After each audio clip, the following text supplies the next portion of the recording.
Environmentalism, as I was growing up as a kid, was, like hug the tree, tree hugger, this kind of thing. Spike some trees, that sort of thing up in Oregon is what I guess they were doing to ruin the saw blades as it went through the mills. Now they're the ones that won't say a single thing when the forests are deforested and digging these big pits. Oh, they can go stand out in front of a mining operation or a coal mine all day long. But I'm sure they're not going to be standing out in front of these pits going, well, you can't dig big old pits here and just bury the trees. Well, you got to stop. I bet there will not be a single environmentalist in any of these places. It's just the way it is in the new world.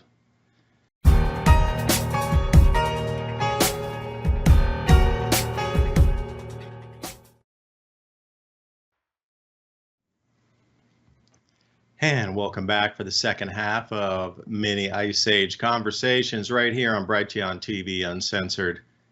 Every other Friday, 2 to 3 p.m. Eastern Standard Time.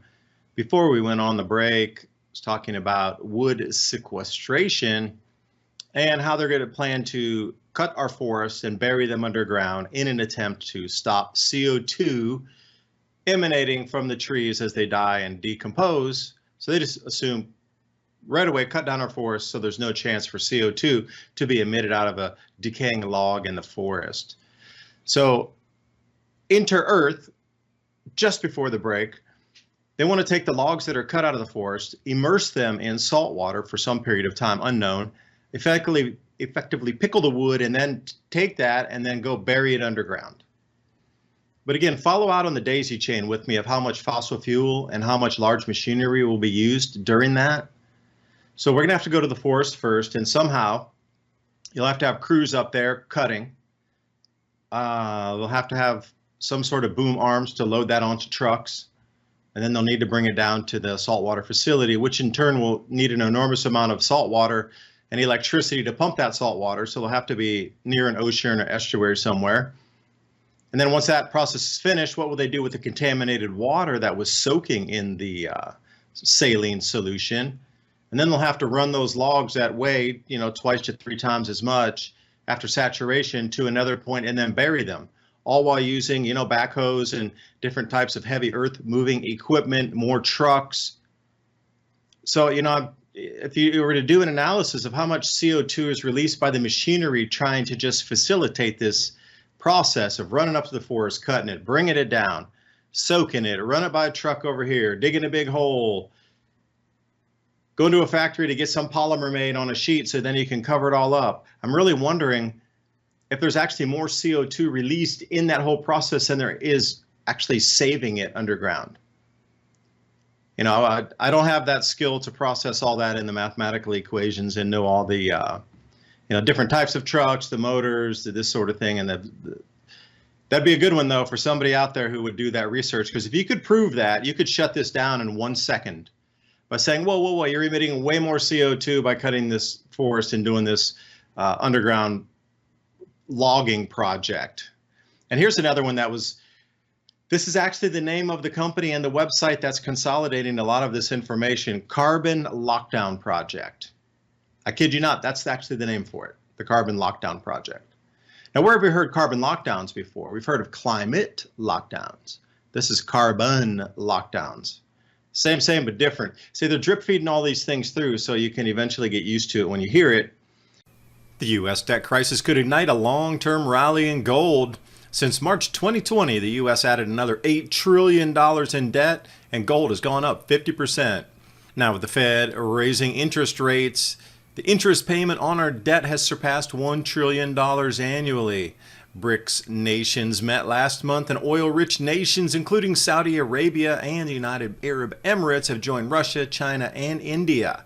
Another credit rating agency, S&P, downgraded multiple U.S. banks on liquidity worries, and 51% of Americans can't pay their credit card bills, which just surpassed $1 trillion for the first time in history. If this continues with the increase in spending and regulation, it's only going to get worse. Which means buying gold and silver is a defensive strategy. Call Patriot Gold Group today before it's too late. Mention the Adapt 2030 channel. You're going to get some great in-class service. Also, Patriot Gold Group has a no-fee-for-life IRA where your IRA or 401k can be in physical gold or silver. No fee for life IRA on qualifying rollovers. Give them a call, 888-546-7020. And also now for the 7th year in a row, Patriot Gold Group is Consumer Affairs top-rated IRA gold dealer. 888-546-7020. And now on with the video. So what they want to do is the same thing. They want to create these massive pits. So the environmentalists out there are, yip-yapping about, oh, you're digging a pit to do some mining. Okay, environmentalists, where are you in front of these people going, dude, don't cut our forest down and don't go dig big pits to go rebury our forest that you just cut down. Environmentalists, where would you sit on this? These environmentalists seem like they're paid only to go to one certain action on 1/5 of 1/8 of something that benefits the moneyed peoples and these moneyed programs. Environmentalism, as I was growing up as a kid, was, like hug the tree hugger, this kind of thing, spike some trees, that sort of thing up in Oregon is what I guess they were doing to ruin the saw blades as it went through the mills. Now they're the ones that won't say a single thing when the forests are deforested and digging these big pits. Oh, they can go stand out in front of a mining operation or a coal mine all day long, but I'm sure they're not going to be standing out in front of these pits going, well, you can't dig big old pits here and just bury the trees. Well, you got to stop. I bet there will not be a single environmentalist in any of these places. It's just the way it is in the new world. But they want to do, what kind of pit was that? Oh, clay lined or other materials with low permeability, which is going to come from a factory somewhere because they can guarantee the standardization. So when it is put in place, there's probably going to be an engineer that would sign off on it versus just going and getting some mud down at the swamp and put it into the back of a truck and then, smoothing it out along the pit. Well, they're talking about clay. No, it's going to have to be some factory processed, something with low permeability. Again, and then this money will probably get washed right back into, they'll be the investors in this project going out to cut the trees. It'll just some big loop here. Some people have termed it as a circle jerk. Carbon sequestration harvesting operations. Again, this is off a slide deck for an investor to invest in these companies. I kid you not. This is a slide deck. Really, you're asking for millions of dollars and this is the best you can do with your graphics? Dude, we got AI today. Can you not make something better? We have AI text to image software. Could you not? For free even. It's free. Sheesh. You could use Midjourney or Leonardo AI. There's a few you could use. That's two. Those are freebies. I'm not even going to charge you a consulting fee for that. Get better graphics. Man, it's embarrassing to even put this on that you're a registered company out there and asking for money and this is the best you do. Eesh. So what they want to do is reforest post-cutting. So they're going to strip mine the forest completely flat, and then they're going to replant the forest where they just cut down all the trees. Yeah, I just shake my head, really. So you're going to clear cut a forest to save on carbon emissions, but then you're going to replant trees right after you're reforested or deforested for reforestation. Well, when those grow big again, you're just going to have to come through and, strip mine it again and just cut it, just strip the forest bare, and then you have to replant again. Is this the way that it's going to be as you're trying to sequester carbon using trees over thousands of years or something? I can't see this program moving along very long, especially, if the general populace wakes up to what they're doing here. I think these programs will get shut down. So please share this video with people. So they say selective cutting, but when I look in there, that looks like a good 50% of the forest has been slashed. Again, environmentalists yipping and yapping about slash and burn over in India and, places that they've been doing it for thousands, plural, of years, Southeast Asia. Oh, you can't cut your rice plants and burn them in the field to get nutrition back for next year's planting. That's putting CO2 in the air if they're going to come in and slash half a forest. Above ground storage, underground storage. But again, you're going to need trucks and super heavy equipment, collection sites, etc. So on to some of these companies here, and to get an overview of how your money is going to be stolen out of your pocket every single transaction that you will partake in moving forward, meaning carbon taxes. Carbon to stone, this is a real big one here. Now, If it was for some other purpose, I'd say, wow, that technology seems pretty advanced and it sounds like it might be something to look at. So carbon to stone, they're developing a new form of direct air capture, which then takes out the CO2, and they are able to speed up the chemical process of turning that CO2 back into stone, limestone, calcium carbonate, something like this. And then what they do is they're going to either use it for cement or just re-inject it or find an area where there was a quarry where some sort of maybe limestone or granite was already mined out and try to refill in those quarries again. Okay, I could say that's decent because at least the byproduct will be used for another process, maybe like concrete or something. But they're about 1,000 tons into it, and at 800 or 80 bucks a ton, you know, that's direct air capture. And Sella, and they're doing something very similar. What they're doing is they accelerate the natural process that converts CO2 into a mineral solid, and then they're going to re-inject that down back into volcanic rock formations and saline water, geothermal brine waste. So where there might be some acidity or CO2 in high concentrations in brine water, brackish waters, they want to harvest that and then literally just pull the water out of an ecosystem and just re-inject it because it has a high concentration of CO2 in the water in a brine. Well, did anybody do an environmental assessment study? Like, where did the newts and salamanders going to go when you do that? Where are the environmentalists on this? That's a cool. Where are you, environmentalists?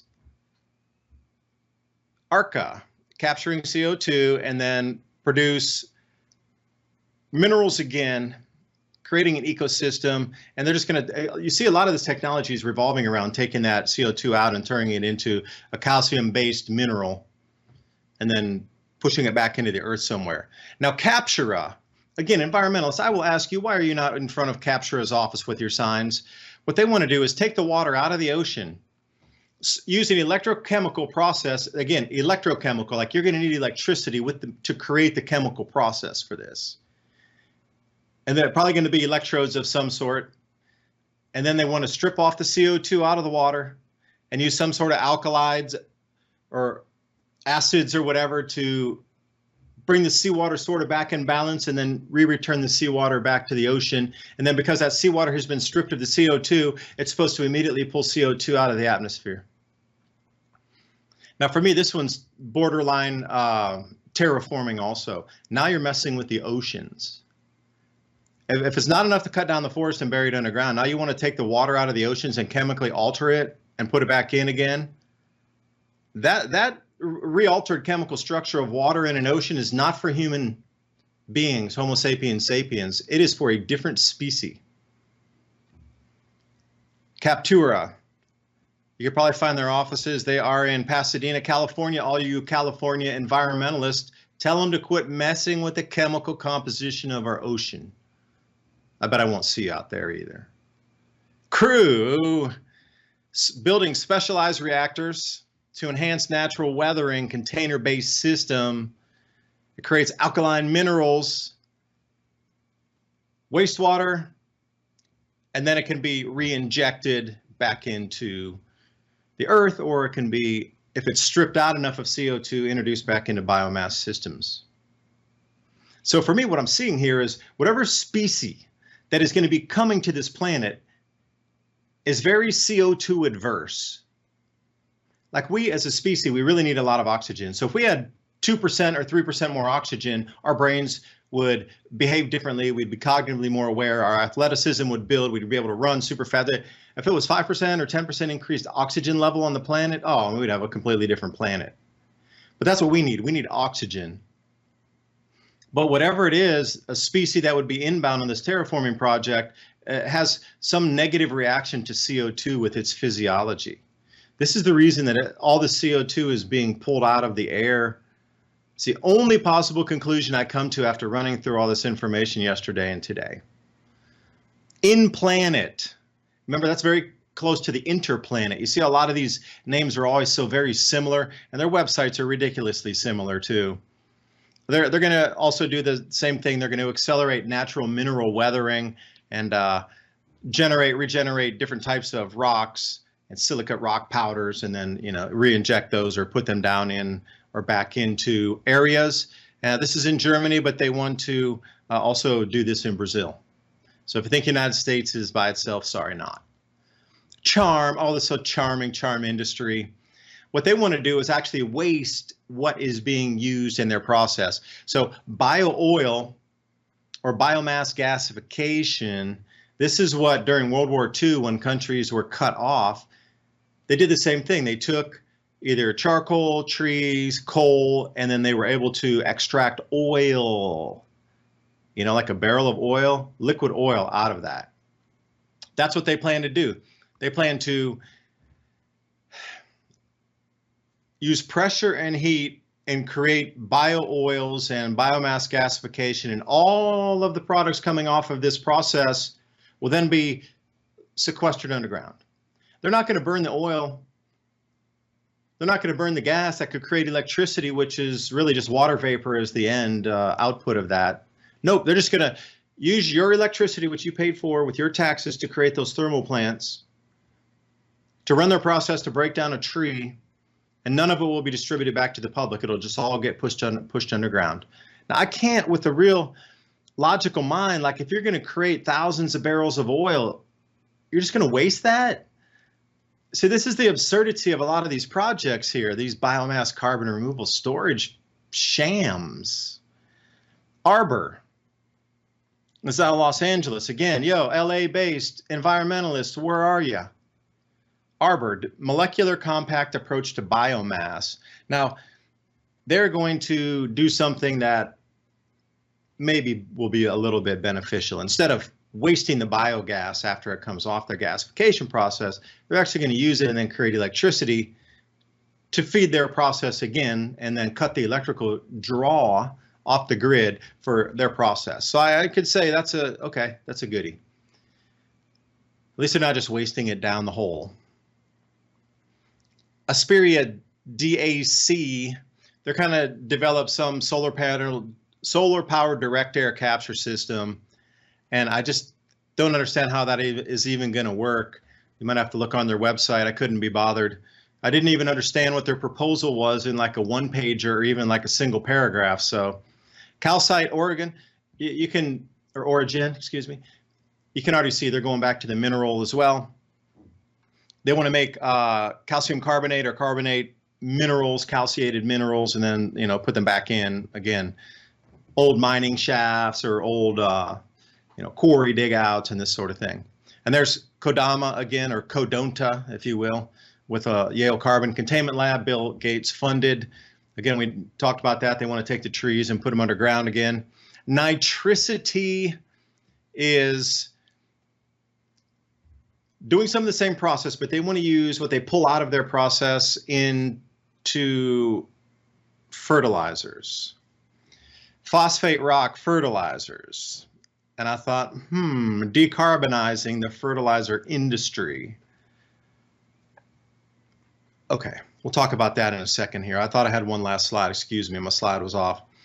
Tavernite, again, they're using carbon dioxide to create minerals. You notice that's a main theme too. If you were going to pick out of these, a good 30% are all going the same way, taking CO2 to create a rock or a mineral out of it and then just putting it back into the environment that way.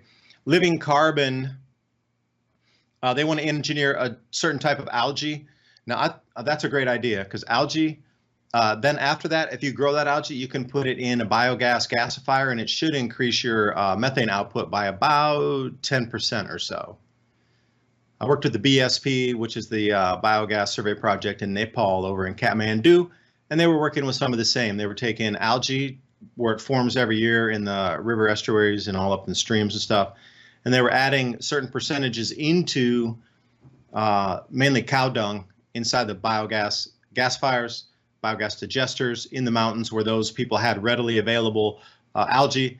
That one, after the rainy season, these streams, as they started to get really small, or some of the rivers as they come into dry season, to harvest the ponds that where algae was forming, and then put that into their biogas digesters, if it was within a reasonable distance, because it did. And they have quite a few documents on it, so take a look over there and Kathmandu in Nepal, the Biogas Research Center, and see what they're doing with that. Now, Lithos, this is where I wanted to get into it. They want to take it and remove the CO2, but then they want to take these dissolved inorganic carbons and throw them back into the soil as their waste product into our farmland. And that I have a real problem with, because a lot of it's iron-based that they're going to get out. They're going to create sort of a basalt type of, not a calcium carbonate type of mineral rock. Now, remineralization of the soils could be used for quite a few things. And again, Repair, they're going to use electrochemical cells. Again, you know, they're all drawing heavy on the grid to do all these things when we're supposed to be decarbonizing, de-electrifying, yet every single one of these companies is going to need way more electric than you or I might use because they need this for a chemical process. So it just makes no sense. They want you to cut down your electrical usage, yet these companies selling pipe dreams and Ponzi schemes is going to drain the grid dry.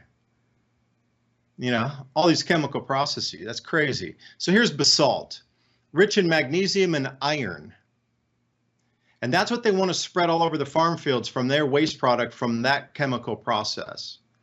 Now, 5 scenarios where you want to use rock dust: mineral deficient soils, heavily tilled areas, compacted clay, compost light loams, and vineyards.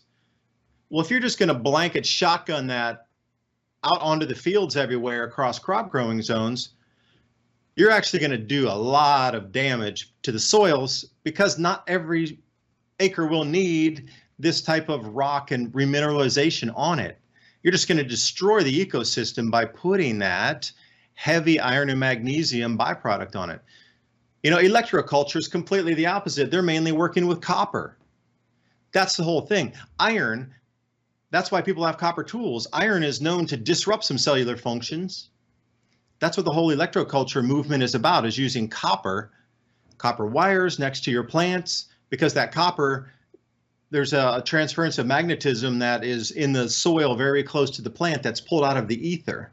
Just like Tesla Technologies, where Tesla wanted to draw from the air, the ether, the micro Teslas in the air surrounding us, but not iron.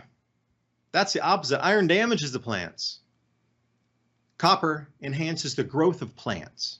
So then we got a chemical process full of iron that they want to throw out onto our crop growing fields. Scratch my head. What could go wrong?